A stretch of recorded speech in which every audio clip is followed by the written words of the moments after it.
Hi friend, Satya green world में आपका स्वागत है। आज मैं आपके लिए लेकर आई हूँ बेल पत्र का महत्व। महाशिवरात्रि आ चुका है और महादेव को बेल पत्र बहुत पसंद है, तो बेल पत्र के बारे में आपके लिए विशेष जानकारी लेकर आई हूँ। तो चलिए जानते हैं। भगवान शिव को अर्पित की जाने वाली वस्तुओं में बेल पत्र को सबसे प्रमुख माना गया है। बेल पत्र के बिना शिव पूजा अधूरी मानी जाती है। शिव महापुराण का कथन है कि दर्शनम बिल्व पत्रस्य स्पर्शनम पापनाशनम, अर्थात बेल पत्र का दर्शन कर लेने मात्र से पापों का शमन हो जाता है। जिस प्रकार भगवान विष्णु को नैवेद्य अर्पित करते समय भोग में तुलसी पत्र डालना अनिवार्य है, उसी प्रकार शिव को भोग लगाते समय बेल पत्र या बिल्व पत्र अवश्य डालना चाहिए। शिव जी को तुलसी कभी नहीं चढ़ाई जाती है। धर्मशास्त्रों का कथन है कि शिवलिंग पर बेल पत्र अर्पित करने से शिव जी प्रसन्न होकर मनचाहा वरदान प्रदान करते हैं। बेल के पेड़ की पत्तियों को बेल पत्र कहा जाता है या बिल्व पत्र भी कहते हैं। बेल पत्र में 3 पत्तियां आपस में 3 नेत्रों के समान जुड़ी रहती हैं, जिन्हें संयुक्त रूप से एक ही पत्ती माना जाता है और माना जाता है कि उसमें त्रिदेव रहते हैं, भगवान ब्रह्मा, विष्णु, महेश। बेलपत्र में यदि 3 पत्तियां हैं तो शिव जी को अर्पित किया जाता है। बेलपत्र का जितना आध्यात्मिक महत्व है उतना ही इसका औषधीय महत्व भी है। शिव जी को बेलपत्र करके अपने जीवन की कई समस्याओं का निदान किया जा सकता है और साथ ही साथ बेलपत्र अर्पित करने में कुछ सावधानियां भी बरतनी पड़ती हैं, जो कि बेलपत्र में 3 पत्तियां होना अनिवार्य है। पत्तियां कटी या टूटी फूटी न हो, उनमें कोई छेद भी नहीं होना चाहिए। बेलपत्र शिव जी को अर्पित करते समय उसका आगे का भाग जो कि नुकीला होता है शिव जी को स्पर्श होना चाहिए, अर्थात बेलपत्र सीधे तरफ से अर्पित किया जाता है। बेलपत्र कभी बासी और अशुद्ध नहीं होता। एक ही बेलपत्र को आप जल से धोकर कई बार चढ़ा सकते हैं। बिना जल के बेलपत्र अर्पित नहीं करना चाहिए।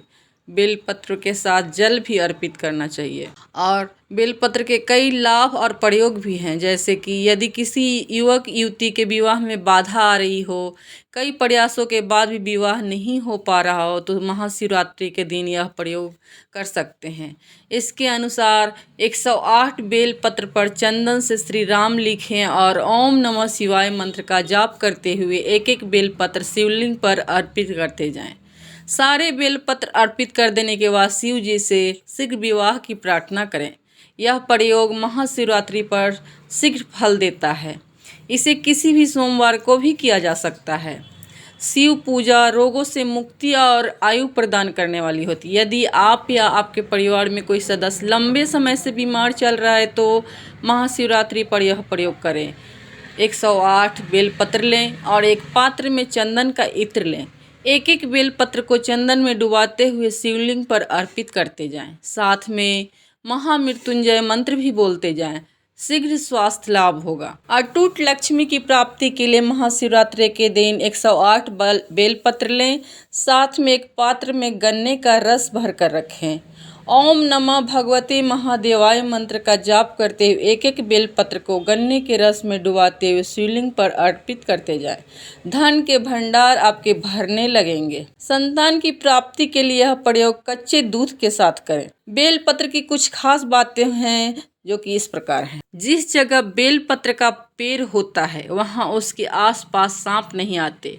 शिव के गले में सांप रहता है और बेलपत्र के माध्यम से वे सांपों को बांध कर रखने का संदेश देते हैं। बेलपत्र के जड़ में लक्ष्मी निवास करती, ऐसा बोला जाता है। बेलपत्र के पेड़ की छाया से होकर कोई शव यात्रा गुजरे तो मृतक का मोक्ष हो जाता है। बेलपत्र का पेड़ वातावरण की दूषित हवा को शुद्ध करता है।